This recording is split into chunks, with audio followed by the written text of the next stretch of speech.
Hi friends, welcome to Rupa Lavanya Swaralahari channel. ఈ ఛానల్లో మీకోసం ఒక చిన్న షార్ట్ స్టోరీని తీసుకువచ్చానండి. ఇది కూడా రాసింది రూపా లావణ్య గారు, చదువుతున్నది లహరి రాజశేఖర్. ఇంకా ఈ షార్ట్ స్టోరీలోకి వెళ్ళిపోదాం. తెల తెల్లవారుతూ ఉండగా లేలేత భానుడి కిరణాలు ఆమె అందమైన మోముపై పడి నిద్ర లేపితే చిరునవ్వుతో లేచి రెడీ అయ్యి బయటికి వచ్చి భక్తితో దేవుడి దగ్గర దీపం వెలిగించి పూజ చేస్తుంది. ఈలోపు కిచెన్ నుంచి, ప్రార్థన, ఈ కాఫీ తీసుకువెళ్ళి మీ నాన్నగారికి ఇవ్వమ్మా అంటారు వాళ్ళమ్మ సులోచన. వస్తున్నా అమ్మా అంటూ హారతి కూడా ఇచ్చిన తర్వాత దేవుడికి మరొక్కసారి దండం పెట్టుకుని వంటింట్లోకి వెళ్ళి వాళ్ళ అమ్మ ఇచ్చిన కాఫీ తీసుకువెళ్ళి హాల్లో పేపర్ చదువుతున్న వాళ్ళ నాన్నగారికి అందిస్తుంది ప్రార్థన. ఉదయాన్నే అలా ఆమెని చూసి ఆయన కూడా సంతోషంగా ఆమె చేతిలో ఉన్న ఆ కాఫీ తీసుకుంటారు. హైదరాబాద్ సిటీ అవుట్స్కట్స్లో ఒక చిన్న డబల్ బెడ్రూమ్ ఇంట్లో అద్దెకి ఉంటున్నారు వాళ్ళు. ప్రార్థన వాళ్ళ అక్కకి పెళ్లి జరిగి ఆ రోజుకి నెల రోజులైతే కొత్త కాపురానికి ఆమెతో పంపించవలసిన సారీ ఇంకా పంపలేదని ముందు రోజే వియ్యంకుడు ఫోన్ చేయడం గుర్తొచ్చి కాస్త కంగారుగా ఉంటుంది జగన్నాథం గారికి. పెళ్లి కోసం అప్పటికే వాళ్ళ దగ్గరున్న డబ్బులన్నీ ఖర్చు పెట్టి అప్పులు కూడా చేసేశారు. దాని గురించి ఆయన ఆలోచిస్తూ ఉంటే, నాన్న, నేను ఆఫీస్కి వెళ్ళొస్తాను అంటూ తల్లిదండ్రులు ఇద్దరికీ బాయ్ చెప్పి సిటీ బస్సులో వేట కోసం పరుగు పెడుతుంది ప్రార్థన. ఆయన కూడా చిన్నగా నిట్టూర్చి మళ్ళీ పేపర్ చదవడంలో మునిగిపోతారు. ప్రార్థన ఆఫీస్కి వెళ్ళి వర్క్ స్టార్ట్ చేసిన కాసేపటి తర్వాత తల్లి ఫోన్ చేసి తన తండ్రి ఆరోగ్యం బాగాలేదు అని చెప్పడంతో హడావిడిగా హాస్పిటల్కి వస్తుంది ఆమె. వస్తున్న ఆమెకి ఎదురు వెళ్ళి, రాయిలా ఉండే మనిషి, ఎప్పుడూ చిన్న నొప్పి అని కూడా అనడు. అలాంటిది ఈరోజు ఒంట్లో బాగాలేదు, ఆఫీస్కి లేటుగా వెళ్తాను అని మాట్లాడుతూనే కుప్పకూలిపోయాడు. కంగారు వచ్చి ఇక్కడికి తీసుకువచ్చేశాను. వీళ్ళేమో నాకేవేవో చెప్తున్నారు, నాకేమీ అర్థం కావట్లేదు ప్రార్థన అంటూ ఏడుస్తూ చెప్తుంది సులోచన. అమ్మా, నాన్నకేమీ కాదు, నేనున్నాను కదా, నేను వచ్చేసాను కదా, నేను ఏమీ కానివ్వను, నువ్వు కంగారు పడకు అని అంటూ ఆమెను అక్కడే ఉండమని చెప్పి వాళ్ళకి కాస్త దూరంలో ఉన్న వాటర్ టిన్ దగ్గర గ్లాస్లో వాటర్ పట్టి తెచ్చి ఆమెకి కాస్త మంచినీళ్ళు పట్టించి, నువ్వెక్కడే ఉండమ్మా, నేను వెళ్ళి డాక్టర్తో మాట్లాడి వస్తాను అని డాక్టర్ రూమ్కి కంగారుగా వెళుతుంది ప్రార్థన. ఆమె వైపు తీక్షణంగా ఒకసారి చూసి, నువ్వు జగన్నాథం గారి అమ్మాయివే కదమ్మా, మీ నాన్నగారికి హార్ట్అటాక్ అమ్మా, వెంటనే బైపాస్ చేయాలి అంటూ చెప్తాడు ఆ డాక్టర్. ఆ మాటతో అదిరిపడింది ప్రార్థన. ఆపరేషన్కి ఎంత ఖర్చు అవుతుంది డాక్టర్? ఆయన ఎంత చెప్తాడో ఏంటో అన్న భయంతో చిన్నగా అడిగింది ఆమె. ఒక 10-15 లక్షలు అవ్వచ్చమ్మా. పైగా అది కూడా ఇక్కడ కాదు, సిటీకి తీసుకువెళ్ళిపోవాలి. త్వరగా పెద్ద హాస్పిటల్లో జాయిన్ చేస్తే చాలా మంచిది అంటూ చెప్పాడు. ఆ డాక్టర్ మాట ఆమె నెత్తి మీద పిడుగులా పడింది. 10-15 లక్షల? అంత డబ్బు ఇప్పటికిప్పుడు నేను ఎలా తీసుకురావాలి? నెల క్రితమే కదా అక్క పెళ్లి జరిగింది. ఇంకా తనకి పెట్టవలసిన లాంఛనాలకి ఇవ్వవలసిన డబ్బులే నాన్నగారు ఇవ్వలేదు. ఇప్పుడు ఆపరేషన్ అంటే ఎలా? అక్క పెళ్ళికి తెలిసిన వాళ్ళందరి దగ్గర కూడా అప్పు తీసుకున్నారు. ఇప్పుడు మళ్ళీ అప్పు అంటే మేమేం చేయాలి అని కనీసం ఎదురుగా డాక్టర్ ఉన్నారు అన్న స్పృహ కూడా లేకుండా అక్కడే ఆలోచనలో పడి కొట్టుకుపోతూ ఉంది ప్రార్థన. ఇదిగో అమ్మాయి, నేను ఈ ప్రిస్క్రిప్షన్ మీద హాస్పిటల్ పేరు, అందులో నాకు తెలిసిన డాక్టర్ పేరు రాశాను. మీరు టౌన్కి వెళ్ళి అక్కడ హాస్పిటల్లో ఈ ప్రిస్క్రిప్షన్ చూపించండి చాలు. ఆ డాక్టర్కి నేను తెలుసు కాబట్టి మీ నాన్నగారికి ఏం చేయాలో అంతా ఆయనే జాగ్రత్తగా చూసుకుంటారు. కానీ ఒక్క ఆపరేషన్కే 10-15 లక్షలు అవుతుంది. ఆ తర్వాత మెడిసిన్స్కి, ట్రీట్మెంట్కి, ఇంటికి వెళ్ళిన తర్వాత మెడిసిన్స్కి ఇంకో 2-3 లక్షల వరకు ఖర్చు అవుతుంది.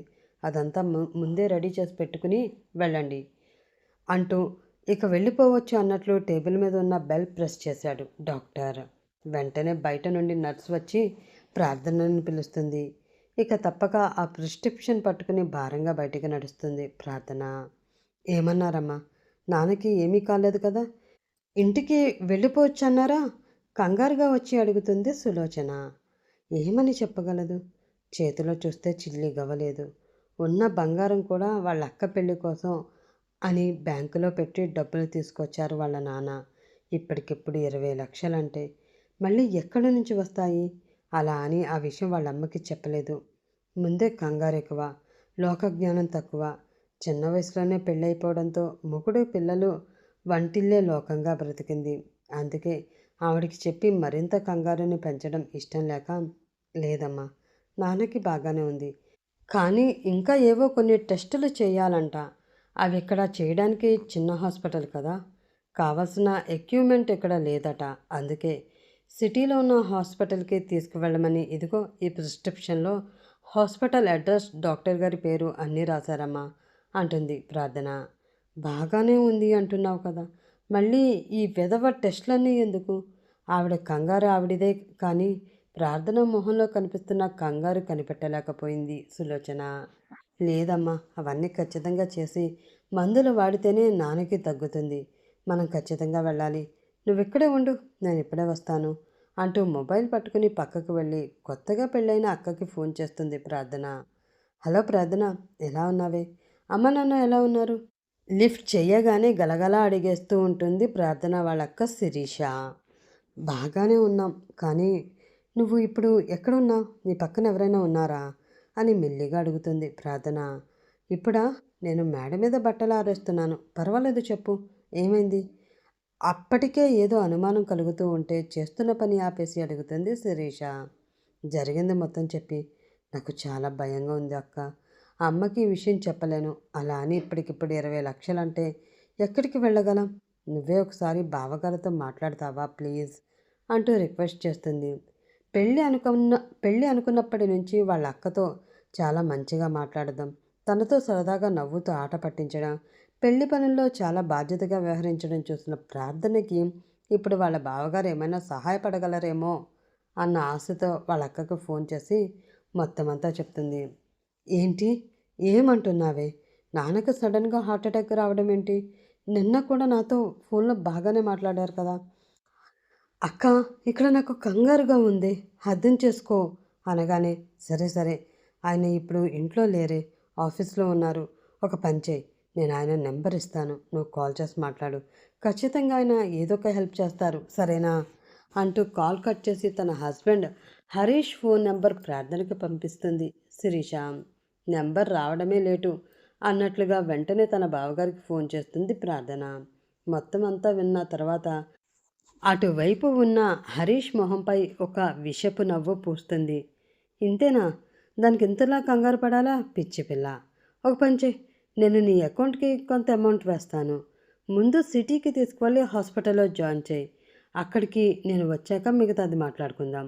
ఈ విషయం ఎవరితోనూ చెప్పకు, మీ అక్కతో కూడా, సరేనా? జాగ్రత్త అంటూ ఫోన్ పెట్టేసి అప్పటికప్పుడు తన అకౌంట్లో ఉన్న 3 లక్షలు ప్రార్థన అకౌంట్కి ట్రాన్స్ఫర్ చేస్తాడు హరీష్. అడిగిన వెంటనే కాదనకుండా అంత డబ్బు ఇస్తాను అనడమే కాకుండా వెంటనే 3 లక్షలు కూడా వేసేసరికి చాలా సంతోషపడుతుంది ప్రార్థన. లేట్ చేయకుండా వాళ్ళ అమ్మతో నాన్ననే అంబులెన్స్లో తీసుకుని సిటీలో ఉన్న హాస్పిటల్కి తీసుకువెళ్ళి జాయిన్ చేస్తుంది.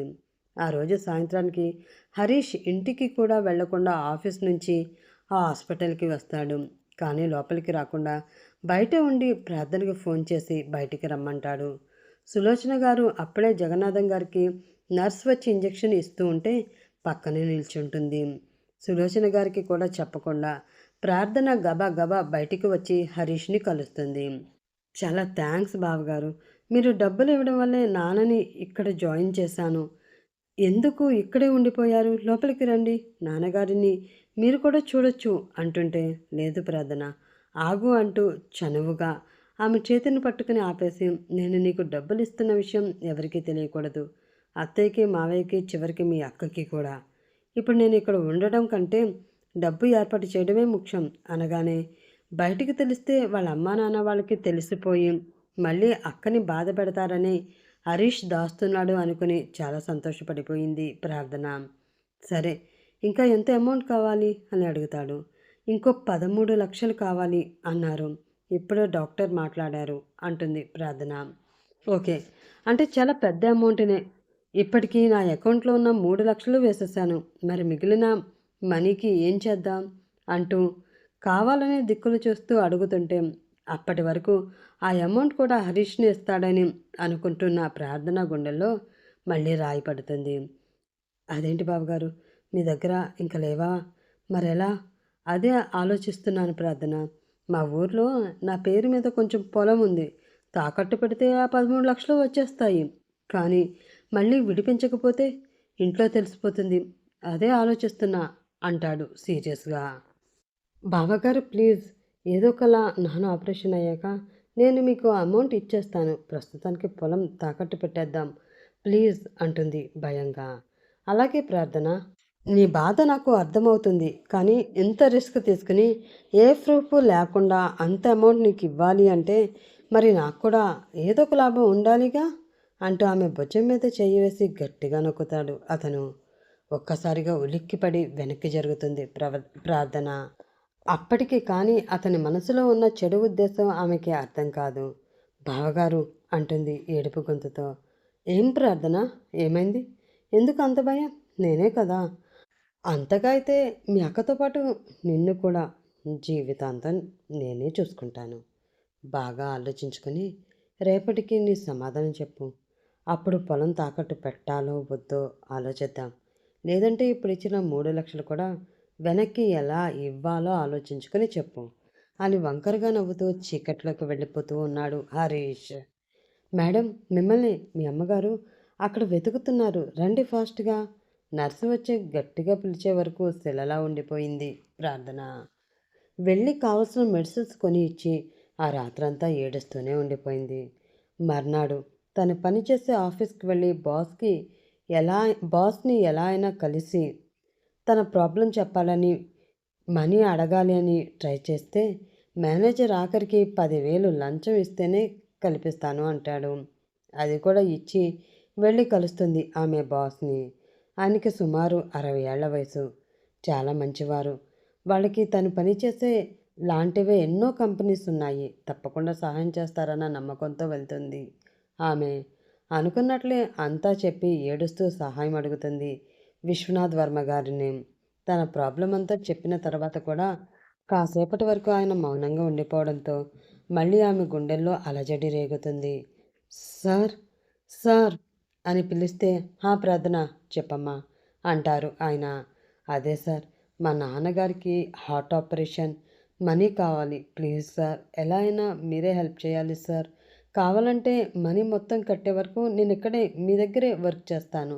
2 చేతులతో దండం పెట్టి కన్నీళ్లతో అడుగుతుంది ప్రార్థన. ఒక్కసారిగా విశ్వనాథ్ గారు కదిలిపోయి, ఏడవకు ప్రార్థన, నిన్నిక్కడ 2 ఏళ్ల నుండి చూస్తున్నాను. నాకు నీ గురించి తెలుసుగా. చాలా మంచి అమ్మాయివి. నేను నీకు అడిగినంత అమౌంట్ ఇస్తాను. కానీ నేను చెప్పినట్లు నువ్వు చేయాలి అనగానే ఆఖరికి ఈయన కూడానా అని ఆమె కళ్ళల్లో క్రోధం మొదలవుతుంది. దండం పెట్టే చేతుల్ని దించేసి, మీరు కూడానా సార్? సహాయం కావాలని ఒక అమ్మాయి వస్తే ప్రతి వాళ్ళు అవకాశవాదులేనా అంటూ తిరిగి వెళ్ళబోతూ ఉంటే, ఆగు ప్రార్థన, నేను నువ్వనుకున్నట్లు కాదమ్మా. నువ్వు నాకు కూతురు లాంటి దానివి. నేను చెప్పేది మొత్తం విను. అలాగే అడగబోయేది కూడా పూర్తిగా తెలుసుకుని నాకు ఓకే అంటేనే చెప్పు. రా, ఇలా కూర్చో అంటూ ఆయన క్యాబిన్లోనే సైడ్కి ఉన్న సోఫా చూపిస్తూ ఆయన కూడా కూర్చుంటారు. ఎదురుగా కూర్చుని బేలగా చూస్తుంది ప్రార్థన. చూడమ్మా, నేను చెప్పింది చేస్తే మనీ ఇస్తాను అనడం నిజంగా తప్పే. ఏమీ అనుకోకు. మీ నాన్నగారికి ఆపరేషన్ జరిపించే బాధ్యత నాది. ఇంకా ఆ విషయం మర్చిపో. ఇప్పుడు నేను చెప్పేది మాత్రం విను అంటుంటే అప్పటికప్పుడే నిర్ణయం మార్చుకుని ఆయన్ని చూసి ఆశ్చర్యపోతుంది ప్రార్థన. మన కంపెనీ పేరు ఏంటో తెలుసుగా? MS constructions. ఇదే పేరుతో మాకు అన్ని బిజినెస్లు ఉన్నాయి అంటుంటే తెలుసు అన్నట్లు తలను ఊపుతుంది ఆమె. మరి ఎంఎస్ అంటే ఫుల్ ఫామ్ తెలుసా అనగానే లేదన్నట్లు అడ్డంగా తల ఊపుతుంది. మిథున్ శ్రీవాత్సవ్ నా కొడుకు. వాడి పేరు మీదే నేను అన్ని బిజినెస్లు మొదలుపెట్టాను. ఇప్పుడు వాడికి 25 ఏళ్ళు. నువ్వు వాడిని పెళ్లి చేసుకోవాలని నా ఆశ అనగానే షాక్తో లేచి నిల్చుండిపోతుంది ప్రార్థన. కూర్చో అమ్మా, ఇంకా ఉంది చెప్తాను అంటూ కొడుకు గురించి క్లుప్తంగా చెప్తారు విశ్వనాథ్ గారు. చిన్నప్పుడే మిథున్ తల్లి చనిపోవడంతో చాలా ముద్దుగా పెంచుతారు విశ్వనాథ్ గారు. స్కూల్ అనగానే స్టడీస్ కోసం ఫారెన్ వెళ్ళిపోతాడు. ఇక మిగతా ఏళ్ళన్నీ ఫారెన్లో పెరగడం వల్ల బంధాల విలువలు తెలియవు మిథున్కి. అక్కడ ఫ్రీ లైఫ్కి బాగా అలవాటు పడిపోయి డబ్బు మత్తులో కూరుకుపోయి ఉంటాడు. ఏదైనా డబ్బుతో కొనేయొచ్చు అనే మనస్తత్వం అతనిది. అలా డబ్బుతో వచ్చిన పొగరుతో కనీసం తండ్రిని చూడడానికి కూడా ఇష్టపడక ఇండియా రాను అనేస్తాడు. ఇప్పుడు నువ్వు గనక పెళ్ళికి ఓకే అంటే వాడిని ఏదో ఒక వంకతో ఇక్కడికి రప్పించి మీ ఇద్దరికి పెళ్లి జరిపిస్తానమ్మా. వాడికి నీలాంటి మంచి అమ్మాయి, కుందనపు బొమ్మ, అణుకువతో వాడిని మంచి దారిలో పెట్టే అమ్మాయి కావాలి అని ఎన్నాళ్ళ నుంచో ఎదురు చూస్తున్నాను. అందుకే ఇప్పుడు ఈ ప్రపోజల్ నీ ముందు పెట్టాను. అలా అని మీ నాన్నగారి ప్రాణాలతో లంకె వేయడం ఏమాత్రం సమంజసం కాదని నాకు తెలుసు. అందుకే నువ్వు మా మిథున్ని పెళ్లి చేసుకోవడానికి ఒప్పుకున్నా లేకపోయినా ఆపరేషన్కి డబ్బైతే నేను ఇస్తాను. ఇక నిర్ణయం నీ చేతుల్లో ఉంది, వెళ్ళిరా అంటూ అప్పటికప్పుడే 20 lakhsకి చెక్ రాసి ఆమె చేతుల్లో పెట్టి పంపిస్తారు విశ్వనాథం గారు. ప్రార్థనకి ఏం మాట్లాడాలో అర్థం కాదు. కానీ అప్పటికే హాస్పిటల్ నుండి వాళ్ళమ్మ ఫోన్ చేస్తుంటే ఇంకో పక్క హరీష్ మెసేజ్లు పంపిస్తూ ఉంటాడు. అందుకే ఆయనకి 2 చేతులతో నమస్కారం పెట్టి ఆలోచించుకుని రేపు చెప్తాను సార్ అని చెప్పి అక్కడి నుంచి బయటికి వచ్చేస్తుంది. గుండెల్లో ఎన్నో వేల ప్రశ్నలు, వేటికి జవాబు దొరకదు. కానీ చెయ్యవలసిన పనులు ఆమెకి కనీసం ఆలోచించుకునే సమయం కూడా ఇవ్వవు. ముందుగా హరీష్కి 3 lakhs పంపించేసి మిగిలినవి హాస్పిటల్లో కట్టేస్తుంది. అప్పటికే లేట్ అయిందని ఆ రాత్రికే జగన్నాథానికి ఆపరేషన్ చేసి అంతా బాగుందని చెప్తారు డాక్టర్స్. అది విన్నాకే ప్రార్థనకి, సులోచన గారికి ప్రశాంతంగా అనిపిస్తుంది. ముందు టెస్టులు అన్నావు, ఇప్పుడు ఆపరేషన్ అన్నారు, ఏంటిదంతా అని అడుగుతుంది సులోచన. ఏం లేదమ్మా, ముందే చెప్తే నువ్వు కంగారు పడతావని చెప్పలేదు అంటుంది ప్రార్థన. మరి అన్ని డబ్బులు ఎక్కడివి అని ఆమె అడగడంతో మా ఆఫీస్లో లోన్ పెట్టానమ్మా, మా బాస్ చాలా మంచివారు అని చెప్తుంది. ఆవిడ కూడా చాలా సంతోషిస్తారు. అక్కడ హరీష్ మాత్రం వెంటనే అంత అమౌంట్ ఎలా ప్రార్థనకి వచ్చిందో అర్థం కాక తన ప్లాన్ ఫెయిల్ అయినందుకు చాలా ఫీల్ అవుతూ ఉంటాడు. నెక్స్ట్ డే మార్నింగ్కి నార్మల్ రూమ్కి షిఫ్ట్ చేశాక థ్యాంక్స్ చెప్పడానికి మళ్ళీ ఆఫీస్కి వస్తుంది ప్రార్థన. లోపలంతా గొడవగా ఉండేసరికి ఏమైందో అర్థం కాక విశ్వనాథ్ గారిని కలవడానికి ఓపికగా బయటే గంట ఎదురు చూస్తూ ఉండిపోతుంది. కాసేపు అయ్యాక వెళ్ళి కలిస్తే మిథున్ అక్కడ ఫారెన్లో ఎవరితోనో బెట్ కట్టి ఒక రోజులో 50 లక్షలు పోగొట్టాడు అని, అది ఈ కంపెనీ అమౌంట్ నుంచి కట్ అయ్యేసరికి దానికోసమే కాసేపు ముందు వరకు ఆఫీస్లో కలకలమని చెప్పి బాధపడతారు విశ్వనాథ్ గారు. ప్రార్థనకి అంతా అర్థమవుతుంది. తను తీసుకోబోయే నిర్ణయం మీద తన కుటుంబం మాత్రమే కాదు, మిథున్ శ్రీవాత్సవ్ పేరు మీద ఉన్న కంపెనీస్, అందులో పనిచేస్తున్న కొన్ని లక్షల మంది ఎంప్లాయీస్ అందరి జీవితాలు కూడా ఆధారపడి ఉంటాయి అని అర్థమవుతుంది. ఏం ఆలోచించుకున్నావు అని అడుగుతారు విశ్వనాథ్ గారు. సార్ అది అని ఆమె చెప్తుంటే, గంటలో బెట్ కట్టి 50 లక్షలు పోగొట్టాడు అని వాడి మీద తప్పుడు అభిప్రాయం తెచ్చుకోకమ్మా. చెప్పాను కదా, మంచి చెడ్డలు చెప్పడానికి చిన్నప్పుడే కన్నతల్లి చనిపోయింది. నేను ఈ బిజినెస్లో పడి వాడిని వదిలేశాను. ఫారెన్లో పెరగడం వలన అలా తయారయ్యాడే కానీ వాడు మనసు పరంగా చాలా మంచివాడు. ఎక్కడ నో చెప్తుందో అన్న భయంతో అలా చెప్తుంటే ప్రార్థనకి అర్థమయ్యి, లేదు సార్, నేను అర్థం చేసుకోగలను. నేను మీ అబ్బాయితో పెళ్ళికి ఒప్పుకుంటున్నాను, కానీ ఆయన ఒప్పుకుంటారా అని నాకు డౌట్ అంటుంది. ఆ ఒక్క మాటతో సంతోషంగా చైర్లోంచి లేచి వచ్చి ప్రార్థన చేతులు పట్టుకుని, చాలా సంతోషమమ్మా, వాడితో నీ పెళ్లి చేసే బాధ్యత నాది, కానీ ఆ తర్వాత మాత్రం వాడి బాధ్యత నీదేనమ్మా. అంతేకాదు, మన బిజినెస్లన్నీ ఇకపై నువ్వు వాడే చూసుకోవాలి. అప్పుడే బాధ్యతలన్నీ అప్పగించి చెప్తుంటే ప్రార్థనకి కంగారు మొదలవుతుంది. అది ఆయన అర్థం చేసుకుని, సరే నువ్వెక్కువ ఆలోచించకు, మీ నాన్నగారికి బాగలేదు కదా, ముందు ఆయన్ని చూసుకో, ఈలోపు వాడిని ఇండియా రప్పించే పనిలో నేను పడతాను అంటుంటే, అలాగే సార్, థ్యాంక్ యూ అని వెళ్ళిపోతుంది ప్రార్థన. అక్కడ నుంచి ఇంకో వారం రోజుల వరకు ఆమె కనీసం ఆఫీస్ వైపు కూడా వెళ్ళదు. వాళ్ళ నాన్నకి డిశ్చార్జ్ చేశాక మళ్ళీ ఇంటికి తీసుకొచ్చి చూసుకోవడంలోనే బిజీ అయిపోతుంది ప్రార్థన. జగన్నాథం గారికి కూడా ఆఫీస్లో లోన్ పెట్టి ఆపరేషన్ చేయించాను అని చెప్తుంది ప్రార్థన. అలా వారం తర్వాత ఒకరోజు ఆమెకి ఒక ఫోన్ కాల్ వస్తుంది, అర్జెంటుగా ఆఫీస్కి రమ్మని.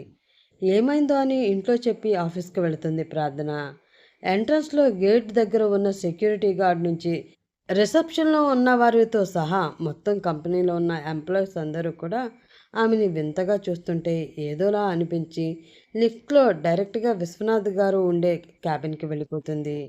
డోర్ ఓపెన్ చేసి మే ఐ కమిన్ సార్ అని అడిగితే ఎస్ అంటూ గంభీరమైన గొంతు వినిపిస్తుంది. అది విశ్వనాథ్ గారిది కాదని అర్థమయ్యి కంగారుగా లోపలికి వెళ్ళి చూస్తే రాయల్ చైర్లో బ్లాక్ సూట్లో తెల్లని తెలుపుతో అందంగా ఉన్న ఒక అతను కనిపిస్తారు.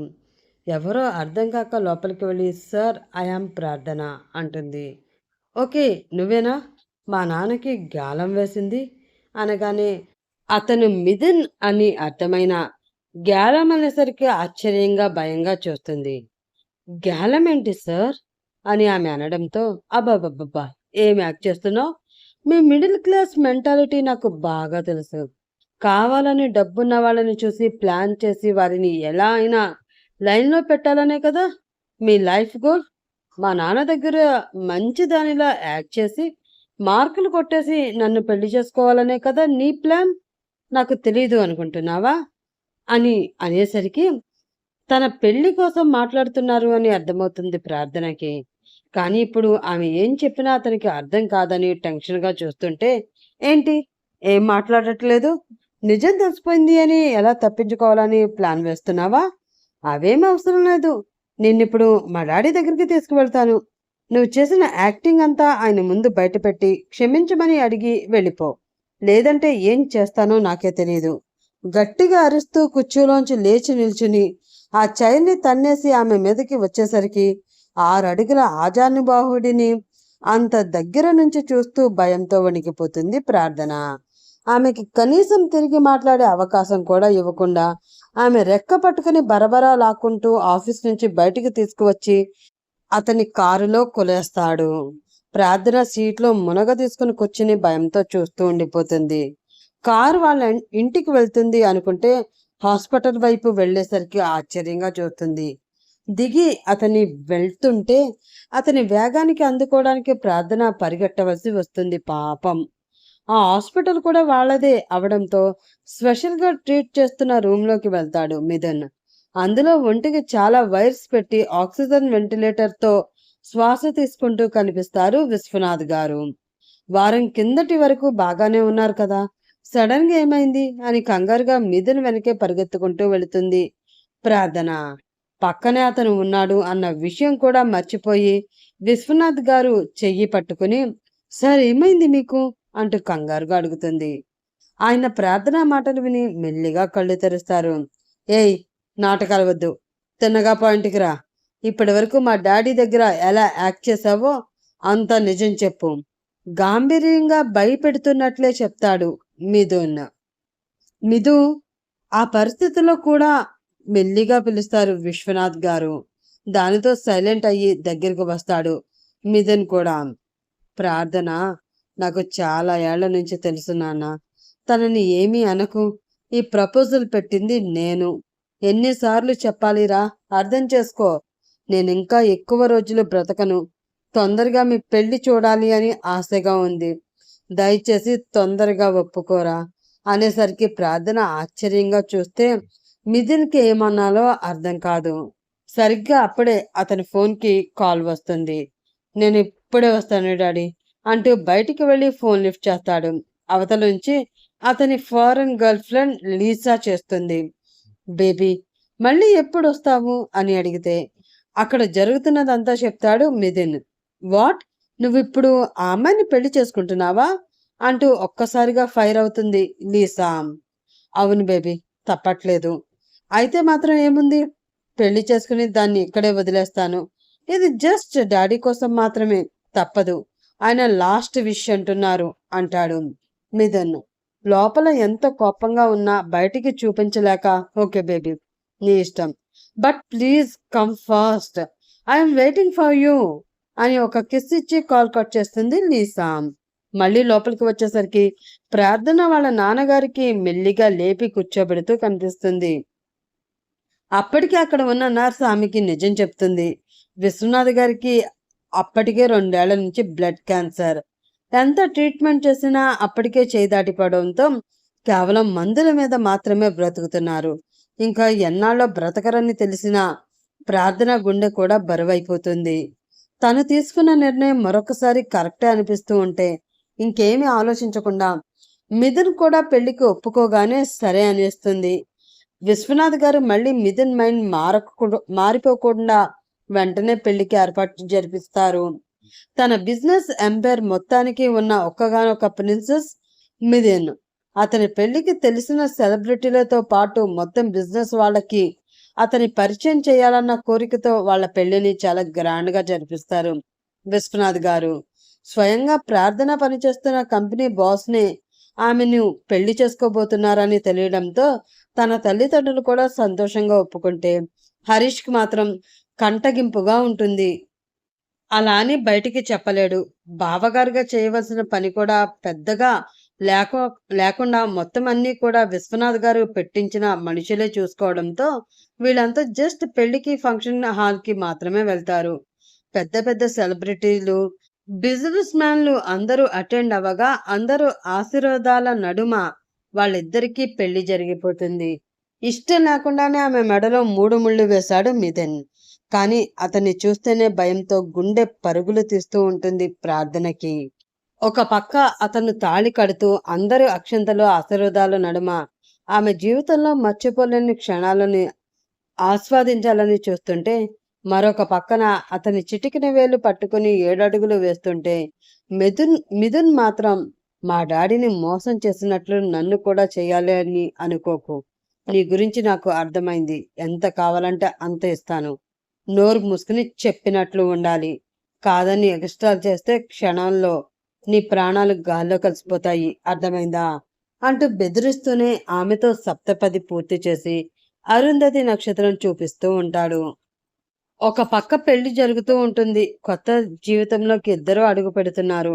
ఆ సమయంలో కూడా అలాంటి మాటలు అతని నోటి నుండి వింటుంటే ముందు ముందు ఆమె జీవితం ఏమవుతుందో అర్థమయ్యి వస్తున్న కన్నిటిని కూడా కంటి గడప దాటనివ్వకుండా తనలోనే అణుచుకుంటూ చిరునవ్వులే పైకి చిందిస్తూ ఉంటుంది ప్రార్థన. లేదంటే అటు వాళ్ళ అమ్మా నాన్నలకి ఇటు విశ్వనాథం గారికి అందరికీ బాధే మిగులుతుందని ఆమెకి తెలుసు. అలాగే వాళ్ళ నాన్నకి తప్ప ఈ ప్రపంచంలో ఇంకెవ్వరికీ విలువ ఇవ్వడని మిథున్ గురించి కూడా ఆమెకి ఆ ఒక్క రోజులోనే అర్థమవుతుంది. అందరి ఆశీర్వాదాలు తీసుకున్న తర్వాత అప్పగింతలయ్యాక అమ్మాయితో బయలుదేరమంటూ మిథున్ ప్రార్థన ఒక కారులో వెళ్తుంటే విశ్వనాథ్ గారు వేరే కారులో వస్తూ ఉంటారు. దారి మొత్తంలో కూడా ఆ చివరి విండో దగ్గర మిథున్ కూర్చుంటే రెండో చివరి విండో దగ్గర ప్రార్థన కూర్చుంటుంది.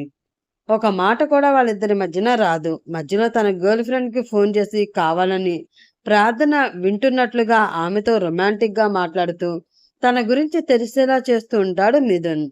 వస్తున్న కన్నిటిని ఆ చీకటిలోనే ఆపేస్తూ గుండె రాయి చేసుకుని మెన్షన్ లాంటి పెద్ద భవనం ముందు కిందికి దిగుతుంది ప్రార్థన. వాళ్ళొచ్చేసరికి గృహప్రవేశానికి అవసరమైన ఏర్పాట్లన్నీ చేయించి ఉంచుతారు విశ్వనాథ్ గారు. తన భార్య కనుక ఈ రోజు బ్రతుకుండుంటే వేరేలా ఉండేదని, అతని మనసులో బాధ కలుగుతున్నా కనీసం ప్రార్థన వచ్చిన తర్వాత అయినా తన ఇల్లు కన్న కొడుకు బాగుపడితే అంతే చాలని మనస్ఫూర్తిగా దేవుణ్ణి కోరుకుంటారు. దగ్గర బంధువుల అమ్మాయితో వాళ్ళిద్దరికీ దిష్టి తీసి హారతి ఇప్పించిన తర్వాత కుడికాలు ముందు పెట్టి లోపలికి రమ్మంటే కావాలనే ఎడం పాదం లోపలికి పెట్టి ఫాస్ట్ గా అతని రూమ్ లోకి వెళ్ళిపోతాడు మిథున్. ఆ వెళుతున్న వేగానికి కొంగుముడి కూడా ఊడిపోతే బాధగా చూస్తారు విశ్వనాథ్ గారు. బాధపడకండి సార్, ఆయన గురించి మనకి తెలిసిందే కదా. దగ్గరికి వెళ్ళి అనునయంగా చెప్తుంది ప్రార్థన. కొడుకుని అర్థం చేసుకుని బాధ పెడుతున్నా కూడా పాజిటివ్ గా ఆలోచిస్తున్న కోడల్ని చూసి మురిసిపోతారు విశ్వనాథ్ గారు. ఇంకా సార్ ఎందుకమ్మా, మావయ్యని పిలువు.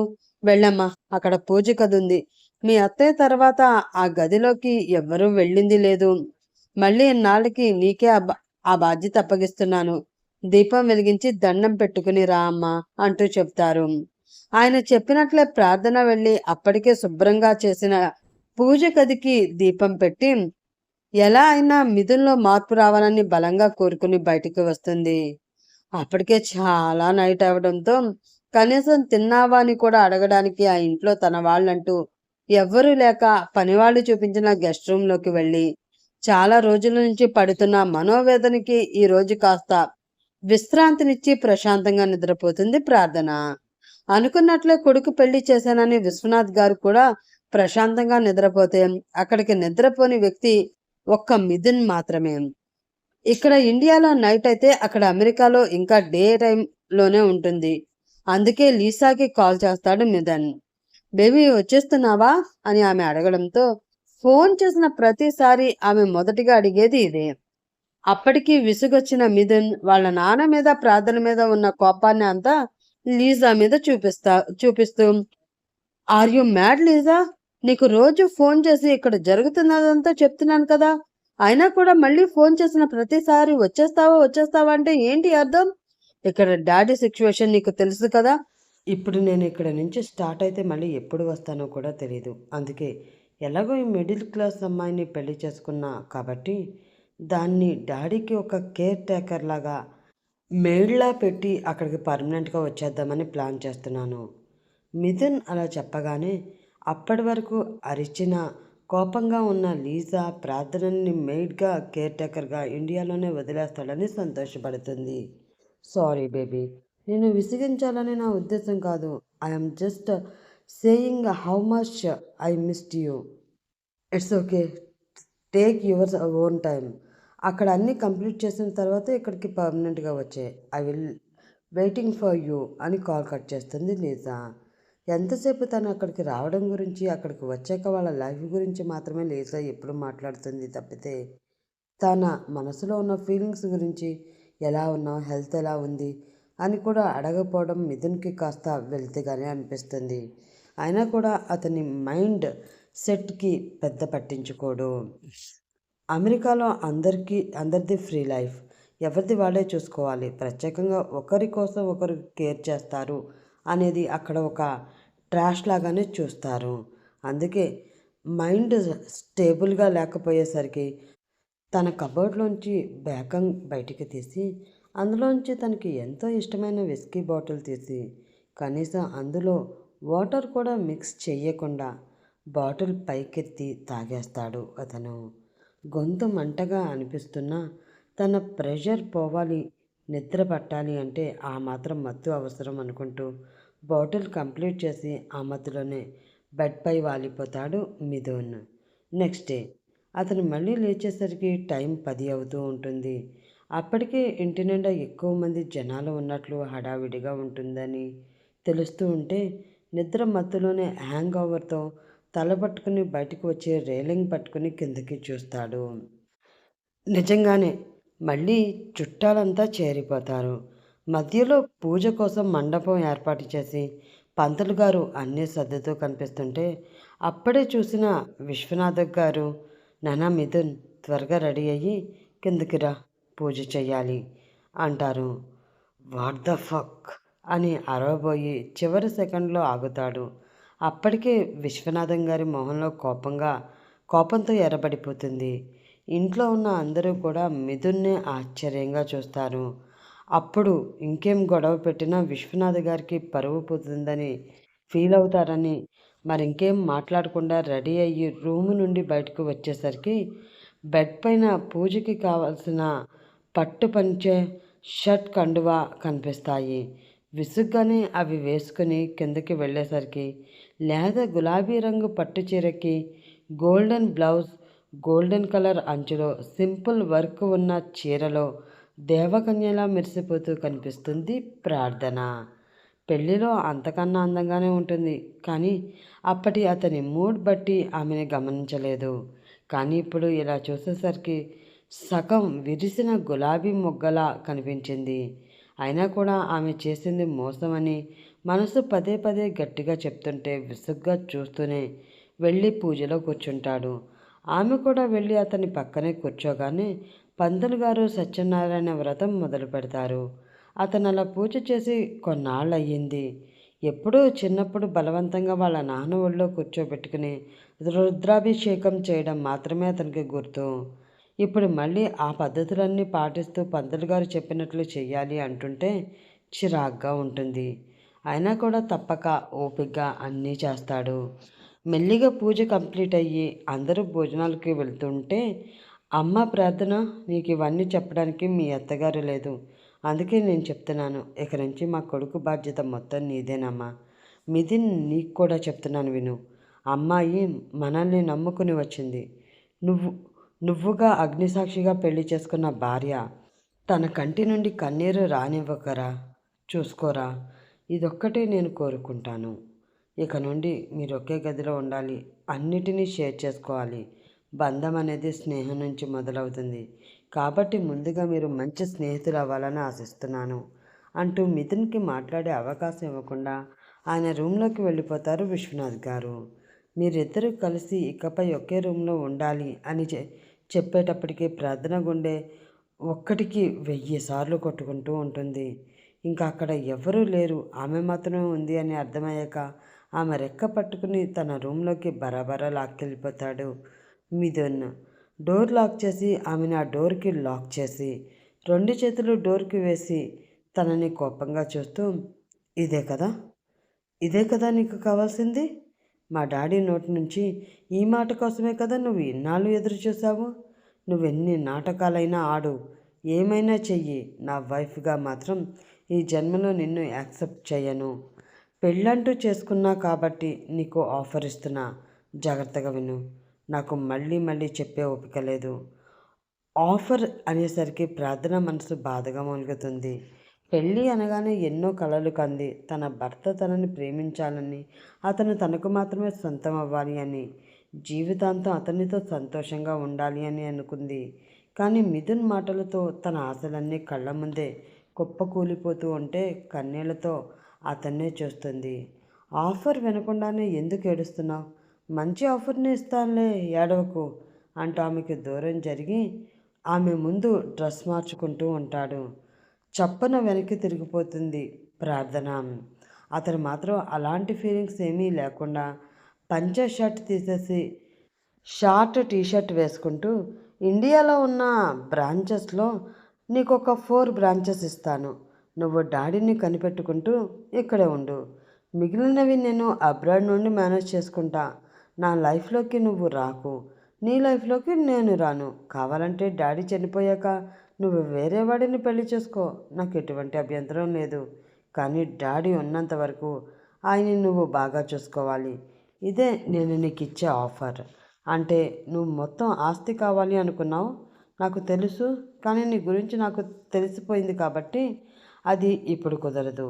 ఏంటి, నీకు ఓకేనా అని అడుగుతుంటే కన్న తండ్రి చనిపోతాడని ఏ భావం లేకుండా అంటుంటే అతని మనసుని అంచనా వేస్తుంది ప్రార్థన. నీకే, అడుగుతుంటే సమాధానం చెప్పవే, గట్టిగా అరిచినట్లు అడుగుతాడు మిథున్. అంటే మీరు మీ నాన్నగారిని ఇలా వదిలేసి మళ్ళీ అమెరికా వెళ్ళిపోతారా? నమ్మలేనట్లుగా అడుగుతుంది ప్రార్థన. కోర్స్, ఆయనకి క్యాన్సర్. నేను ఇక్కడ ఉంటే మాత్రం బ్రతుకుతారా ఏంటి? లేదుగా. అలాంటప్పుడు ఇంకెందుకు నేను ఇక్కడ ఉండడం? అందుకే ఎల్లుండి నేను ఫ్లైట్ బుక్ చేసుకున్నా. ఈ విషయాలేవి డాడీకి చెప్పకు. అక్కడ పెండింగ్ వర్క్స్ ఉన్నాయని చెప్పి వెళ్తాను. నువ్వు కూడా అలాగే మేనేజ్ చేయి. ఇక నుంచి నువ్వు నేను పార్ట్నర్స్ లెక్క అంటూ కన్ను కొడుతూ దగ్గరికి వస్తుంటే భయంతో దూరం జరిగిపోతుంది ప్రార్థన. ఇంకెందుకు భయపడతావు? నీకు నాకు ఎలాగో డీల్ కుదిరింది కదా. నా దగ్గర నువ్వు ఇంకా నటించనక్కర్లేదు. డాడీ దగ్గర మాత్రం ఇంకొన్ని రోజులు ఇలానే మెయింటైన్ చేయి, సరిపోతుంది. చెప్తుంటే అతని మీద వస్తున్న కోపాన్ని బయటపెట్టలేక కోపంగా అక్కడి నుంచి వెళ్ళిపోతుంది ప్రార్థన. తనకి ఆ డీల్ ఓకే ఏమో అనుకుని నవ్వుకుంటూ తన పాస్పోర్ట్, వీసా అవన్నీ తీసుకుని ల్యాప్టాప్లో ఏవో చూసుకుంటూ ఉంటాడు మిథున్. కాసేపటికి వచ్చిన చుట్టాలంతా వెళ్ళిపోగా ఇంటి మొత్తానికి వీళ్ళు ముగ్గురే మిగులుతారు. మధ్యాహ్నం భోజనాలు అయ్యాక విశ్వనాథ్ గారు ప్రార్థన మళ్ళీ వేరే రూమ్లోకి వెళ్ళడం చూసి ఆపేస్తూ, నీకు ఎంత ఇబ్బందిగా ఉంటుందో నాకు తెలుసు, కానీ నువ్వే వాడిని మార్చాలి. అందుకు మొదటి అడుగు నీదే పడాలి, అర్థం చేసుకో ప్రార్థన అంటారు. ఆమె చెప్పలేదు కదా కనీసం తండ్రి మీద కూడా ప్రేమ లేని అతన్ని మార్చలేను అని. అందుకే మౌనంగా సరే అంటూ తల ఊపి తిరిగి మళ్ళీ ఇష్టం లేకపోయినా మిథున్ రూమ్కి వెళ్తుంది. అప్పటి వరకు ల్యాప్టాప్లో ఏదో చూసుకుని మెడనొప్పిగా అనిపించి తల అటు ఇటు తిప్పుతూ ఎదురుగా వస్తున్న ప్రార్థననే చూస్తాడు మిథున్. అతని మొహంలో చిన్న నవ్వు వస్తుంది. ఎందుకో అర్థం కాక ప్రార్థన అతన్నే చూస్తూ ఉంటే, ఏంటి మళ్ళీ వచ్చావు, డాడీ కోసమా? గుడ్, పర్లేదు, ఇలాగే యాక్ట్ చేస్తూ ఉండు అంటాడు. నాది యాక్టింగ్ కాదు. అలాగే ఇందాక మీరు ఇచ్చిన ఆఫర్కి కూడా ఓకే కాదు. ఫారెన్ అతను వెళ్ళకుండా ఎలాగైనా ఆపాలని కాస్త గట్టిగానే ఉంటుంది ప్రార్థన. అబచా, అంటే ఇదంతా నిజమే అంటావా? నువ్వొక త్యాగమూర్తివి అనుకోవాలా? నేను త్యాగమూర్తిని అనుకోకపోయినా పర్వాలేదు, కానీ మీరు మాత్రం ఒక చేతకాని వ్యక్తి. ఆ విషయం నాకు బాగా అర్థమైంది అనగానే ఒక్కసారిగా మిథున్లో కోపం వస్తుంది. ఎర్రటి కళ్ళతో షార్ప్గా చూస్తూ ఆమె దగ్గరికి వస్తాడు. ఏమన్నావు మళ్ళీ అను అంటుంటే ప్రార్థన భయం కప్పిపుచ్చుకుంటూ, మీరు అరిచినంత మాత్రాన నిజం అబద్ధం అయిపోదు కదా. మీకు చేతకాకే ఇక్కడ బిజినెస్లన్నీ వదిలేసి ఫారెన్ పారిపోయి హ్యాపీగా ఎంజాయ్ చేస్తున్నారు. అదే మీ వల్ల అయితే ఇక్కడే ఉండి ఇవన్నీ చూసుకుని ఇంకాస్త డెవలప్ చేయగలరు. మీ నాన్నగారు తన జీవితం మొత్తం కష్టపడి సాధించిన కంపెనీస్ని వేరే వాళ్ళకి వదిలేసి ఆయన కష్టాన్ని వృధా చేయరు కదా. అందుకే ఒప్పుకోండి, మీకు ఏమీ చేత కాదు. వెళ్ళి మీ గర్ల్ ఫ్రెండ్తో పబ్కి వెళ్ళి ఫుల్గా తాగేసి డ్యాన్సులు చేసుకోండి. మీకు చేతనైంది అదొక్కటే. పెళ్ళి అనగానే మిథున్ గురించి ఫేస్బుక్లో వెతికి అతని ప్రొఫైల్లో ఉన్న వీడియోస్ చూస్తుంది ప్రార్థన. అందులో అతని గర్ల్ ఫ్రెండ్తో పబ్లో ఉన్న వీడియోస్ పెడతాడు. అవి చూసి ఇప్పుడు అలా అంటుంది. హౌ డేర్ యూ, నాకు ఏం చేతనవుతుందో చూపించినా? నువ్వు అన్నావని కాదు, మా డాడీ కష్టం వేస్ట్ అయిపోకుండా ఉండడానికైనా సరే ఇక్కడ ఉండి అన్నిటినీ ఒక లైన్లో పెట్టి అప్పుడు వెళ్తాను ఫారెన్. అరిచేసి అక్కడి నుంచి వెళ్ళిపోతాడు. కానీ తన ప్లాన్ సక్సెస్ అయినందుకు కన్నీళ్లతోనే నవ్వుకుంటుంది ప్రార్థన. నెక్స్ట్ డే కొడుకు ఫారెన్ వెళ్ళిపోతాను అంటాడు. ఎలా ఆపాలి అని కంగారు పడుతూ ఉంటే తను చేసిన పని నెమ్మదిగా చెప్తుంది ప్రార్థన. చాలమ్మా, చాలు. ఒక్క రోజులోనే నేను అనుకున్నట్లు నువ్వు వాడిలో మార్పు తీసుకువచ్చావు. మనం అనుకున్నట్లే వాడిలో మార్పు వచ్చి బంధాలకు విలువ తెలుసుకుని పూర్తిగా ఇక్కడే ఉండిపోతే నాకు అంతకన్నా ఇంకేమీ వద్దు. అన్నట్లు నీకు సర్ప్రైజ్ ఉంది. ఈరోజు వాడు ఎలాగో ఆఫీస్కి వెళ్తాడు అంటున్నావు కాబట్టి వాడితో పాటు నువ్వు కూడా వెళ్ళమ్మా అంటారు. నేనెందుకు మావయ్య, నేను ఇంట్లోనే ఉంటాను. మిమ్మల్ని ఒక్కరిని వదిలేసి ఎక్కడికి వెళ్ళను అంటుంది ఆమె. లేదమ్మా, నన్ను చూసుకోవడానికి పని వాళ్ళంతా ఉన్నారుగా. అవసరమైతే ఫోన్ చేస్తాను, అప్పుడు మీరు వద్దురు కానీ. చెప్పాను కదా, ఈరోజు నీకు ఆఫీస్లో ఒక సర్ప్రైజ్ ఉంది, నువ్వు కూడా వెళ్ళు అంటూ మిథున్ వెళుతుంటే బలవంతంగా తనతో పాటు ప్రార్థన కూడా పంపిస్తారు విశ్వనాథ్ గారు. మిథున్ మాత్రం తండ్రితో ఒక్క మాట కూడా మాట్లాడకుండా కోపంగా వెళ్ళిపోతే వెనకే పరిగెత్తుకుంటూ వెళ్ళి కారులో కూర్చుంటుంది ప్రార్థన. నువ్వేంటి అక్కడ కూడా నేను వర్క్ చేస్తున్నానో లేదా అని చూసి నాకేం వర్క్ రాదని చేతకాని వాడినని నిరూపించడానికి వస్తున్నావా అని అడుగుతాడు మిథున్. లేదండి, ఈరోజు ఆఫీస్లో నాకేదో సర్ప్రైజ్ ఉందని మీతో పాటు ఆఫీస్కి వెళ్ళమని మావయ్య చెప్పారు. అందుకే ఇలాగే శారీలో వస్తున్నాను. ముందే అనుకుని ఉంటే డ్రెస్ ప్రిఫర్ చేసేదాన్ని అంటుంది ఆమె. అప్పుడు చూస్తాడు ఆమెని. లెమన్ ఎల్లో కలర్ చీరలో లైట్ గ్రీన్ బ్లౌజ్ వేసుకుని చాలా సింపుల్గా హుందాగా కనిపిస్తుంది ప్రార్థన. ఏ చీర కట్టుకున్నా డ్రెస్ వేసుకున్నా అందులో ఇమిడిపోయే అందం ఆమెది. మగాడిగా అతని మనసులో ఆలోచన ఎప్పుడు వచ్చినా ఈగో ఒప్పుకోలేకపోతుంది. అందుకే చిరాగ్గా చూసి మొహం పక్కకు తిప్పుకుంటాడు. ఇద్దరూ ఆఫీస్కి వెళ్ళేసరికి మొత్తం ఎంప్లాయీస్ అందరూ వాళ్ళకి పువ్వులు చల్లుతూ బొకేలు ఇస్తూ వెల్కమ్ చెప్తారు. వాళ్ళకి వేరే వేరే బిజినెస్లు ఉన్నా ఈరోజు మాత్రం ప్రార్థన అంతకు ముందు వరకు పనిచేసిన బ్రాంచ్కి వెళ్ళమని విశ్వనాథ్ గారు నొక్కి మరీ చెప్పడంతో అక్కడికే వెళ్తారు ఇద్దరు. ఏంటి న్యూసెన్స్ అంతా, తలపై పడుతున్న పువ్వుల్ని చిరాగ్గా విసురుకుంటూ అడుగుతాడు మిథున్. పెద్ద సార్ మేడం గారికి పవర్ ఆఫ్ వాటాని అంతా రాశారు కదా సార్, అందుకే మేడం ఛార్జ్ తీసుకున్నాక ఫస్ట్ టైం వస్తున్నారు కాబట్టి వెల్కమ్ చేస్తున్నాం అని మేనేజర్ చెప్పగానే అక్కడితో మిథున్ అడుగులు ఆగిపోతాయి. ఆ మాట విన్న ప్రార్థన కూడా కంగారుగా చూస్తుంది. ఏమంటున్నారు మేనేజర్ గారు అని అడుగుతుంది ప్రార్థన. నిజమే మేడం, సార్ మొత్తం ఆస్తినంతా మీ పేరు మీదే రాసేస్తారు. ఇకపైన ఏ డెసిషన్ తీసుకోవాలన్నా మీ సిగ్నేచర్ కంపల్సరీ అంటుంటే మిథున్ ఫాస్ట్గా అతని క్యాబిన్లోకి వెళ్ళిపోతాడు. ప్రార్థన కూడా అతనే వెనకే వేగంగా వెళుతుంది. లోపలికి వెళ్ళగానే ఆమె గొంతు పట్టి డోర్కి ఆనించి, ఫైనలీ నువ్వు అనుకున్నదే సాధించావు. మా డాడీని బాగానే నీ గుప్పెట్లో పెట్టుకున్నావు. అందుకేనా నా ఆఫర్ నచ్చలేదు అన్నావు. నిజమే, నీకు మొత్తం ఆస్తి కావాలి కదా, అందుకేనా నన్ను పెళ్లి చేసుకుని ఈ ప్లాన్ వేసింది? ఆమె గొంతుపై అతని చేత్తో పెడుతున్న ప్రెషర్కి ఊపిరి అందక కాళ్ళు గిలగిలా కొట్టుకుంటూ కన్నీళ్లతో వద్దు అంటూ వేడుకుంటూ ఉంటుంది ప్రార్థన. అయినా కూడా అతని కోపం చల్లారక ఆమెను గోడపైకి 2 ఇంచులు పైకెత్తుతాడు. సరిగ్గా అప్పుడే అతని క్యాబిన్లో ఉన్న ల్యాండ్ లైన్ రింగ్ అవడంతో చివరి క్షణంలో ఆమెను వదిలేసి కోపంగా వెళ్ళి ఫోన్ లిఫ్ట్ చేస్తే అవతల వైపు విశ్వనాథ్ గారు. చూడు మిథున్, అమ్మాయి పేరు మీద ఆస్తినంతా రాశానని తన మీద కోపం అవ్వకు. తనకి కూడా ఈ విషయం ఏమీ తెలీదు. నీతో పాటు అక్కడికి వెళ్ళే వరకు కూడా తెలియదు తనకి. సర్ప్రైజ్ అని నేనే పంపించాను. ఇక నుంచి ఆఫీస్ బాధ్యతలు మీ ఇద్దరూ సమానంగా తీసుకుని సంతోషంగా ఉండాలి అని నా కోరిక.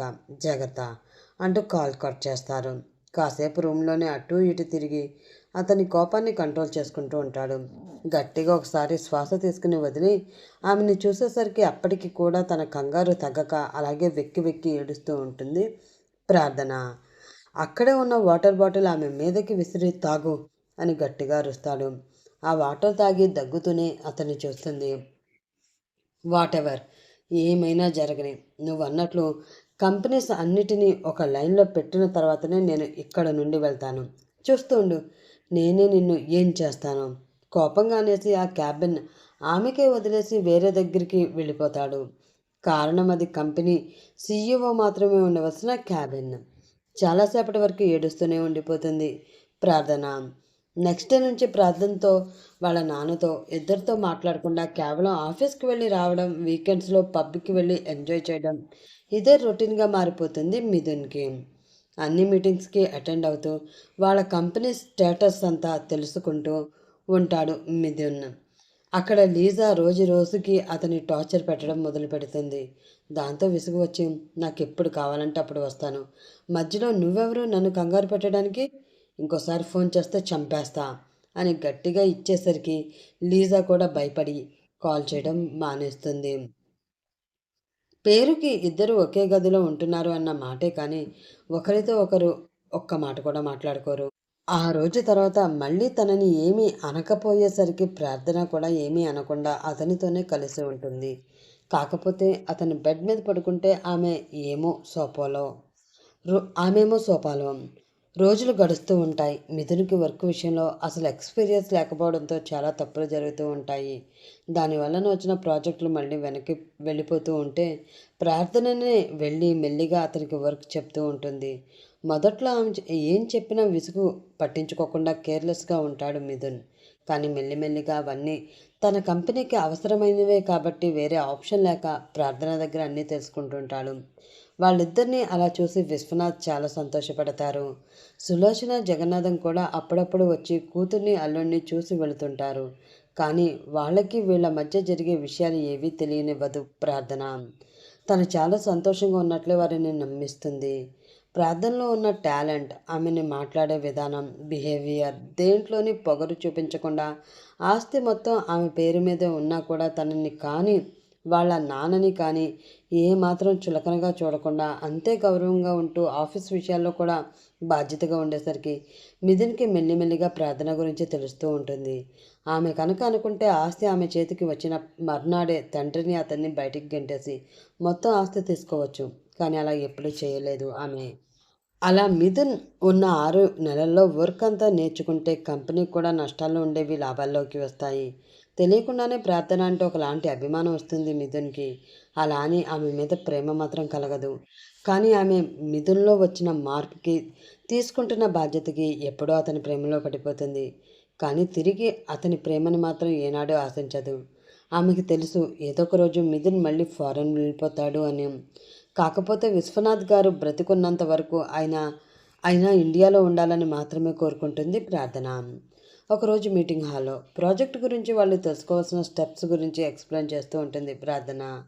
ఇన్ని రోజులు మిథున్ ఎప్పుడు ఆమెతో భర్తలాగా ప్రవర్తించకపోవడం అందరూ చూస్తున్నా అందులో ఒకరు దాన్ని అడ్వాంటేజ్గా తీసుకోవాలని చూస్తాడు. తాను కూడా షేర్ హోల్డర్ కాబట్టి మెల్లిగా ప్రార్థనతో మాట్లాడాలని ప్రయత్నించినా ఆమె ఎప్పుడూ దూరం పెడుతూ వస్తుంది. కానీ ఈరోజు వాడు కావాలని ప్రార్థన స్వీట్ చేస్తుంటే ఎవరూ చూడకుండా ఆమె నడువుని గట్టిగా ప్రెస్ చేస్తాడు. భయంతో ఉలిక్కిపడి మాట్లాడుతూ ఆపేస్తుంది ప్రార్థన. మిగతా వాళ్ళందరికీ ఏమైందో అర్థం కాక ఆశ్చర్యంగా చూస్తుంటే, సారీ, ఈ మీటింగ్ ఇక్కడికి ఆపుతున్నాను, మళ్ళీ మనం నెక్స్ట్ వీక్ కలుద్దాం అంటూ కంగారుగా అక్కడి నుంచి వెళ్ళిపోతుంది ప్రార్థన. అన్ని రోజులు ఆమె ప్రవర్తనలో ఎప్పుడూ ఇలా చూడని మిథున్ ఆమె వెనక్కి వెళ్ళి మొదటిసారి కన్సర్న్ చూపిస్తూ ఏమైంది అని అడుగుతాడు. అప్పటికే అతను చూడకుండా కన్నీళ్లు తుడుచుకుంటున్న ప్రార్థన ఏం లేదు అంటూ తడబడుతూ చెప్తుంది. అడుగుతున్నా కదా, చెప్తావా లేదా అంటూ ఆమె భుజం పట్టుకుని కాస్త హక్కుగా అడుగుతాడు. దానితో ఆమెకి చెప్పలేనంత సంతోషం. జరిగింది చెప్పగానే ఆవేశంతో వెళ్ళి వాడిని చితకబాది వస్తాడు మిథున్. మీకేమైనా పిచ్చా? అతను కూడా మన కంపెనీలో one of the share holder, అలా కొట్టేస్తారా అంటూ బలవంతంగా ఆపి వెనక్కి తీసుకొస్తుంది ప్రార్థన. షేర్ హోల్డర్ అయితే ఎవడికి ఎక్కువ, వాడి షేర్స్ కూడా మనమే తీసుకుని బయటికి పంపిస్తే అయిపోతుంది, అంతేకాని వాడికి ఏం చేసినా కామ్గా ఉంటామా అనగానే సైలెంట్ అయిపోతుంది ప్రార్థన. వాడు ప్రాబ్లం క్రియేట్ చేస్తుంటే ముందే చెప్పడం తెలీదా? అసలు ఇప్పటి వరకు ఎందుకు ఆగావు అని అతను అడగడంతో దానికి ప్రార్థన చిన్నగా నవ్వుతూ ఎవరితో చెప్పాలి అని అడుగుతుంది. ఆశ్చర్యంగా చూస్తాడు మిథున్. అదేంటి అలా అంటావు? నాకో లేదంటే డాడీతో చెప్పాలి కదా. మావయ్య హెల్త్ కండిషన్ మీకు తెలుసుగా, ఎలా చెప్తాను? ఇక మీరంటారా? మీకు నా మీద పీకల వరకు కోపం. అది చాలదన్నట్లు ఇది కూడా చెప్పాలా? నమ్మకపోతే తిరిగి మళ్ళీ నన్నే అంటే అప్పుడు ఏం చేయాలి? నేను నీ కంటికి మరీ అంత వెధవలా కనిపిస్తున్నానా అనగానే ఒక్కసారిగా ప్రార్థన కంగారు పడుతుంది. అయ్యో, నా ఉద్దేశం అది కాదండి అనడంతో నీ ఉద్దేశం ఏదైనా కానీ నేను నీకు హస్బెండ్లో ఉండకపోవచ్చు, ఇన్నాళ్ళు మన పరిచయంలో ఫ్రెండ్గా కూడా ఎప్పుడూ అనిపించలేదా? సూటిగా ఆమె వైపు చూస్తూ బాధగా అనేసి బయటికి వెళ్ళిపోతాడు మిథున్. నా కొడుకు డబ్బుందని పొగరుతో ఉంటాడు కానీ ఏ అమ్మాయిని తప్పుడు దృష్టితో చూడనమ్మా అని మొదట్లో విశ్వనాథ్ గారు చెప్పిన మాట ఇప్పుడు గుర్తు వచ్చి ఆమె కళ్ళల్లో చిరుతడి. నైట్ ఇంటికి వెళ్ళాక ఎలా అయినా మిథున్కి సారీ చెప్పాలని అనుకుంటుంది ప్రార్థన. కానీ ఆ రోజు రాత్రి అసలు మిథున్ ఇంటికి రాడు. నెక్స్ట్ టైం మళ్ళీ ఆఫీస్కి వచ్చేసరికి డైరెక్ట్గా వెళ్ళి అడుగుతుంది. నిన్న నైట్ మీరు ఎక్కడికి వెళ్ళారు, ఇంటికి ఎందుకు రాలేదు? ఇందులో ఎంతగా వెయిట్ చేశానో తెలుసా? చూడగానే రాత్రి పడ్డ టెన్షన్ అంతా ఆమె కళ్ళల్లో మాటల్లో చూపిస్తూ అడుగుతుంటే తన మీద ఆమె ప్రేమ పెంచుకుంటుందేమో అని మొదటిసారి అనిపిస్తుంది మిథున్కి. ఒక ఫ్రెండ్ ఫారెన్ నుంచి వస్తే వాడిని కలిశాను, నైట్ పార్టీ అంటే అక్కడే ఉండిపోయాను అంతే. డాడీ ఏమైనా అడిగారా అని అడుగుతాడు. అప్పటి వరకు అరిచేసి తను ఏం చేస్తుందో అర్థమయ్యి సైలెంట్ అయిపోయి లేదు మావయ్య అడగలేదు అంటూ తన క్యాబిన్కి కంగారుగా వెళ్ళిపోతుంది. ఇక్కడ ఉన్న ఇన్ని రోజుల్లో లీజా అతనికి ఒక్కరోజు కూడా గుర్తు రాలేదు. నిజంగా అతను లీజాని లవ్ చేశాడా అన్న ఆలోచన అప్పుడే పుట్టుకొస్తుంది మిథున్లో. అప్పుడే ఎవరికీ రాని ప్రెస్టీజియస్ ప్రాజెక్ట్ ఒకటి వీళ్ళకే వచ్చిందని అనౌన్స్మెంట్ జరిగి టీవీలో న్యూస్లో చెప్తూ ఉంటారు. విశ్వనాథ్ గారు కూడా చాలా సంతోషపడతారు. అందరికీ పార్టీ ఇవ్వమని ఫోన్లో చెప్తే ప్రార్థన అలాగే అంటూ కంపెనీలో ఉన్న వాళ్ళందరికీ బోనస్ కూడా ప్రకటించి ఆ రోజు నైట్ పార్టీ ఏర్పాటు చేస్తుంది. మిథున్ కూడా వర్క్ చేయడం వల్ల వచ్చే ఎంజాయ్మెంట్ తెలుసుకుని ఇన్నాళ్ళు తను ఎంత టైం వేస్ట్ చేశాడో అర్థం చేసుకుని ఫీల్ అవుతాడు. ఈవినింగ్ ఇద్దరు పార్టీకి కలిసి వెళ్తారు. అనుకోకుండా ఆ పార్టీకి ప్రార్థన వాళ్ళ బావ హరీష్ కూడా వస్తాడు. అతన్ని చూసిన వెంటనే డల్ అవుతుంది ప్రార్థన. అది మిథున్ చూసినా పెద్దగా పట్టించుకోడు. కానీ వాళ్ళిద్దరినీ అలా జంటగా చూస్తూ హరీష్కి మాత్రం కోపం వచ్చేస్తూ ఉంటుంది. సింపుల్ బ్లాక్ కలర్ శారీలో డైమండ్ సెట్ పెట్టుకుని హెయిర్ లీవ్ చేసి చాలా అందంగా స్టైల్గా కనిపిస్తుంది ప్రార్థన. అలాంటి హీరో అలాంటి హీరోయిన్ ఛాన్స్ ఉన్న ఫిగర్ని చివరి క్షణంలో మిస్ చేసుకున్నాడు అని ఫీల్ అవుతూ కాస్త ఎక్కువే తాగేస్తాడు హరీష్. అలా తాగిన మత్తులో ఎలా అయినా ఆ రోజు ప్రార్థనని లొంగ తీసుకోవాలని ఆమె చూడకుండా కూల్ డ్రింక్లో డ్రగ్స్ మిక్స్ చేసి ఆమె తాగేలా చేస్తాడు. అది తీసుకున్నప్పటి నుంచి కడుపులో తిప్పి వామిటింగ్ అయ్యి తల తిరగడం మొదలు పెడుతుంది ప్రార్థనకి. మిథున్ వచ్చిన బిజినెస్ గెస్టులందరికీ పలకరిస్తూ వాళ్ళని ఎంగేజ్ చేస్తూ ఉండిపోతాడు. వచ్చింది ప్రెస్టీజియస్ ప్రాజెక్ట్ కాబట్టి అందరూ వాళ్ళనే పొగుడుతూ కంగ్రాచులేషన్స్ చెప్తూ ఉంటారు. కాసేపు అయ్యేసరికి ప్రార్థన ఎక్కడా కనిపించక ఆమె కోసం మొత్తం ఫంక్షన్ హాల్ అంతా వెతుకుతూ ఉంటాడు మిథున్. సరిగ్గా అప్పుడే హరీష్ స్పృహ తప్పిపోతున్న ప్రార్థనను పట్టుకుని బలవంతంగా ఒక రూమ్లోకి తీసుకువెళ్ళడం మిథున్ కళ్ళల్లో పడుతుంది. అంతే, అతనిలో కోపం లావాలా పొంగి ప్రార్థన మీదకి ఒరుగుతున్న హరీష్ని షర్టు పట్టుకుని ఒక్క విసురుతో వెనక్కి లాగుతాడు. దెబ్బకి పక్కన ఉన్న గోడ గుద్దుకుని గట్టిగా అరుస్తాడు హరీష్. నీకెంత ధైర్యం ఉంటే నా భార్య మీద చేయి వేస్తావు అంటూ హరీష్కి పళ్ళు రాలగొట్టి 2-3 ఎముకలు కూడా విరగొట్టి బయటికి విసిరేస్తాడు. అప్పటికే డ్రగ్స్ మత్తులో పూర్తిగా మైకం కమ్మేసి ఉంటుంది ప్రార్థన. ఆ మత్తులో కూడా ఏదో కలవరిస్తుంటే, ప్రార్థన ఏమైంది, నువ్వు బాగానే ఉన్నావు కదా, హాస్పిటల్కి వెళదాం పదా అంటూ ఆమెని లేపడానికి ప్రయత్నిస్తాడు. కానీ ఆమెకి ఎంతైనా స్పృహ రాదు. ఏదో డ్రగ్స్ మిక్స్ చేసి ఇచ్చాడని వెంటనే అర్థమవుతుంది మిథున్కి. ఎందుకంటే ఫారెన్లో అలాంటివి అతను చాలా చూశాడు కాబట్టి. ఆ సమయంలో ఆమెని బయటికి తీసుకెళ్లడం మీడియా కళ్ళల్లో పడి పెంట్ అవ్వడం ఇష్టం లేక అక్కడే ఉంచాలని డిసైడ్ అయ్యి రూమ్ డోర్ క్లోజ్ చేసి ఆమెతో ఉంటాడు. కానీ ప్రార్థన మెల్లిగా వెళ్ళి మిథున్ని గట్టిగా హత్తుకుంటుంది. గడిచిన ఇన్ని నెలల్లో ఆమె గురించి పూర్తిగా తెలిసిన మిథున్కి అదంతా ఆమె మత్తులో చేస్తుందని అర్థమై దూరం జరపడానికి ఎంతో ప్రయత్నిస్తాడు. కానీ ఎంతైనా ప్రార్థన పట్టు ముందు అతని బలం కూడా చాలదు. మిథున్ గారు, ప్లీజ్ నన్ను విడిచిపెట్టి వెళ్ళకండి. I love you. నేను నేను మిమ్మల్ని ప్రాణం కంటే ఎక్కువగా ప్రేమిస్తున్నాను. కానీ ఈ విషయం నేను మీకు చెప్పలేను. ఎందుకంటే మీరు నన్ను అస్సలు నమ్మరుగా. నాది ఎప్పుడూ యాక్టింగ్ అంటూ ఉంటారు. నిజంగా నాది యాక్టింగ్ అనిపిస్తుందా? మీకు ఎప్పటికీ నా మీద నమ్మకం రాదా? అంటూనే అతని మీదకి వాలిపోయి ఆమెలో ఉన్న ఫీలింగ్స్తో అతని తలని ఆమె గుండెలకి గట్టిగా హత్తుకుంటుంది. ఒక్కసారిగా ఉలిక్కి పడతాడు మిథున్. మరుక్షణం అతని మొహంలో సంతోషంతో కూడిన నవ్వు పూస్తుంది. ప్రార్థన తనని లవ్ చేస్తుందా? ఇన్ని రోజులు అతనికి ఆమె మీద ఉన్నది కేవలం అభిమానం అని అనుకున్నాడు. కానీ ఈరోజు హరీష్ ఆమెను అలా చేస్తుంటే మొదటిసారి తెలిసింది అది అభిమానం కాదు, అంతకు మించింది అని. అది ప్రేమే అయితే అన్న ఆలోచన రాగానే మిథున్ గుండె వేగం ఒక్కసారిగా పెరిగిపోతుంది. ప్లీజ్ మిథున్ గారు, నన్ను వదలకండి, వెళ్ళిపోకండి అంటూ మత్తు కళ్ళతో అతని మీదకి చేరి మొహం అంతా ముద్దులు కురిపిస్తుంది ప్రార్థన. అదంతా చూసి మిథున్కి చెప్పలేనంత సంతోషం కలుగుతున్నా అదంతా మత్తులో అని దూరం జరపడానికి ప్రయత్నిస్తాడు. కానీ ఆమె ఒంటిలో ఉన్న డ్రగ్ ఆమెని ప్రేరేపిస్తుంటే అతనిలో ఐక్యం కావాలన్న కోరిక బలంగా ఉండి హద్దులు దాటేస్తుంది ప్రార్థన.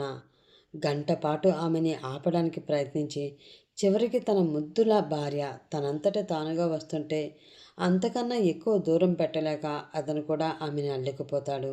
నుదుటి నుండి మొదలుపెట్టి కాలి బొటనవేలుతో సహా ముద్దాడి ఆమెలో విరహాన్ని ఇంకా పెంచేస్తాడు మిథున్. అతని పెదవుల ప్రయాణం ఆమె ఎత్తు పల్లాలు దాటి ఆమె నాభి దగ్గర ఆగిపోతాయటు. లెక్కలేనన్ని ముద్రలు పంటి ఘాట్లు ఆమెకి బహుమతిగా ఇస్తే బరువుగా ఉండి మూసుకుపోతున్న కళ్ళని బలవంతంగా తెరుస్తూ ఎదురుగా ప్రేమని పంచుతున్న మిథున్ని చూసి ఆనందంగా తనని అర్పించుకుంటుంది ప్రార్థన. అలా మనసులతో పాటు తనువులు కూడా ఏకమైన వేళ ఇద్దరి కళ్ళల్లో చిరుతడి. ఉదయానికి ఇద్దరికి మెలకువ వస్తే వాళ్ళన్న పొజిషన్ చూసి కెవ్వుమని అరుస్తూ నిండా బ్లాంకెట్ చుట్టుకుంటుంది ప్రార్థన.